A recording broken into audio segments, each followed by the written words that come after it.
Okay, so second part of releasing to move on. I decided to film in my backyard because I'm tired of looking at the same old scenery.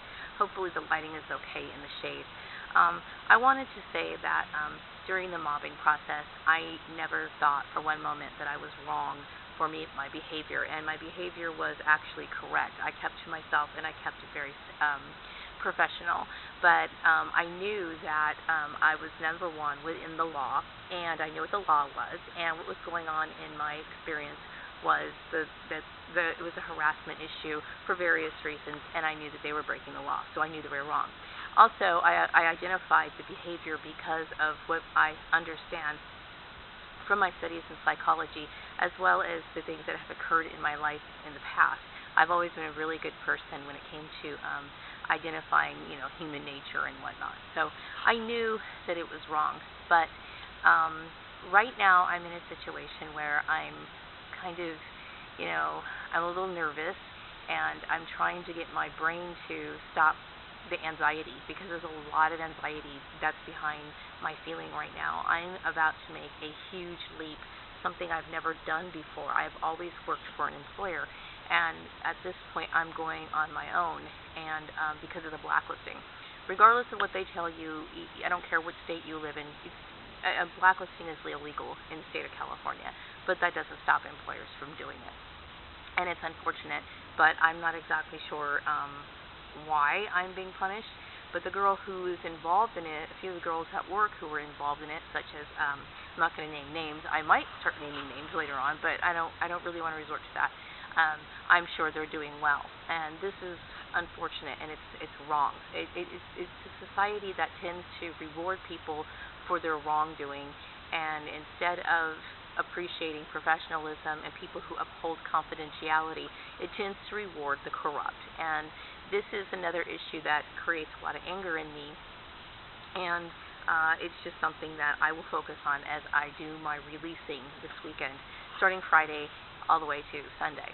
So I will be making videos, probably just anger videos, but after that I tend to stick to an agenda. I have written out what I want, kind of videos I want to do, and they're going to be much more structured.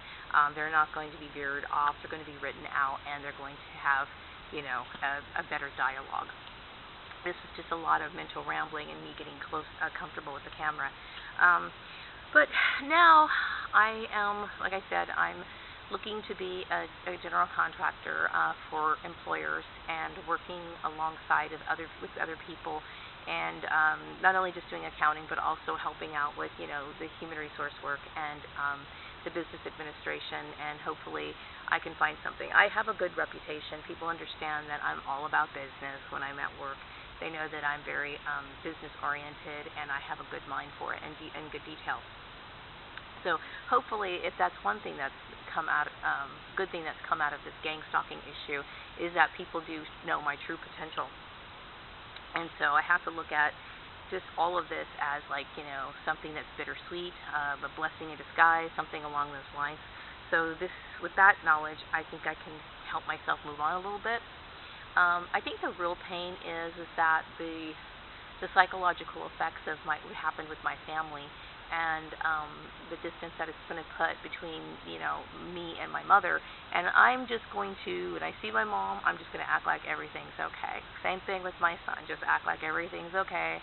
I understand that I'm put in a situation, and I have to shoulder the burden of having to relocate and start a new job and a new life, which I'm all for, because I want to get back to work more than anything, and I want to put things into action, theory into action, of course, with the approval of the business owner and the cooperation of a team, and do things. But this is not something that I want people to think that I'm just doing just because I'm being rebellious, because that's kind of how the message that I'm getting, like I should be home, knitting booties or something. People have to work out of necessity, and that's an important thing. And I'm going to release the feelings of letting people down, or I'm going to release the feelings of that I'm doing something wrong. I'm not doing something wrong. It is a respectable, honorable thing to want to work in an honest manner, and I'm doing the best thing for myself. So anyway, I'm going to wrap this video up, because I know I can go on and on and on and on. And this camera I bought in 2008. when I was really starting to get into YouTube. And, it's not really functioning the way that I'd like it to. It's been cutting out on me. And I think that YouTube is now allowing videos to go at least 15 minutes. At first, when I first started, it was 10 minutes. And so I'm kind of keeping an eye on my little time clock. But that's the biggest part, I'm also sad that, my siblings would participate in something so serious. And that I'm mourning that. But who knows? Maybe somewhere down the line everything will be fine, or at least I will send Christmas cards. I'm not cutting them off completely. I'm not that big of a bitch. But as far as the people that I used to work with, I want nothing to do with. And even if my family I'm sure my family initiated it somehow, some way, whether it was my partner's family or my family or whatever. Ultimately, for my family, blood is thicker than water, so there's going to be still a love bond there. His family, who cares? Moving on. But employers, there is no excuse for letting that sort of thing happen in a business. And human resource professionals can say, we didn't know. Okay, it's what you don't know is what can cost a company a bit their business. It's what they don't tend to focus on, the nuts and bolts of protecting themselves from lawsuits. There's a lot of opportunists out there who are looking for things like this just so they can sue. And when this first started happening, I kept thinking, what's going on?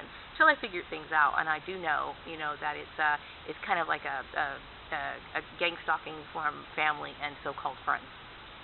And now that I understand that, but still, ultimately, it's the responsibility of the employer. And you would think it would be the family shouldn't do things like that, but still, employers' responsibility is to make sure that they are protected. And so I will be doing another video next week called Professional Ignorance. And it's not to put anybody down, because there's a lot of people who participated in this and just didn't know. But the anger needs to be released, and that's what I'm going to be working on this weekend. So anyway, I'm going to wrap this video up in about 2 minutes, and I'm just letting you know this is my first step. Second step is I need to devise a plan, a course of action, and hopefully I can find an industry that is going to be fun and energetic and something that's going to keep me motivated. And I definitely do want to work with a team. I'm tired of that whole idea of me not being able to work with people is hogwash, because I'm a very oriented person. And my other jobs, like when I first started, people seemed to like me, and everything was going well until something, those people started to create the problems, and it's the gang stalking. So anytime people think or say that I'm not team oriented, or I don't get along with people, that's BS. So I would say I'm a loner, but I'm also a people person. I do things in the right time, and I'm looking to start my life over again and move on from this horrible experience.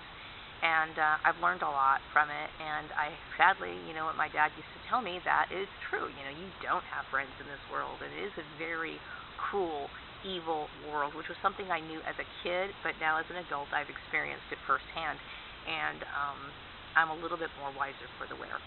Until then, my next video, take care, and I will talk to you later. Bye-bye.